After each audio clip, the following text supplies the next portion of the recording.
大家好，我係 Miko 姐，咁咧歡迎嚟到我嘅 channel 幣圈奇蹟 Miko。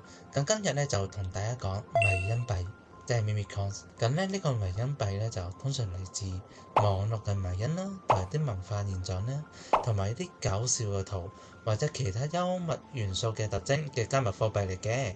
咁咧通常咧佢就會用翻嘅社群嘅媒體嘅情緒咧就會支撐個價值嘅。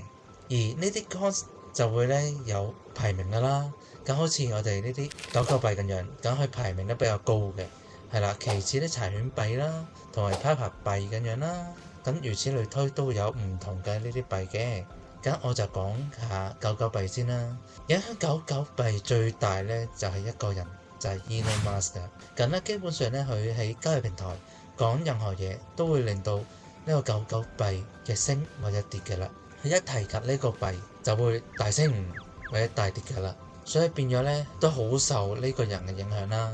咁其他呢啲 Meme Coins 嘅話都會有唔同嘅人去影響佢啦，如此嚟推啦。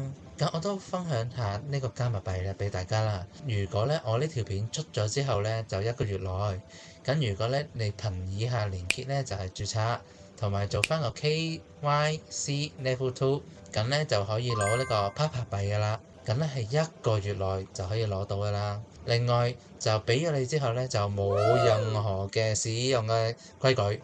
你攞咗，你攞去賣又得，攞去儲又得，攞去做 staking 又得。所以就比較上咧，你就係跟翻我嘅呢個規矩就可以攞㗎啦。或者你喺呢度樓下有條 link，又 under 翻呢條 link，跟住之後就可以攞㗎啦。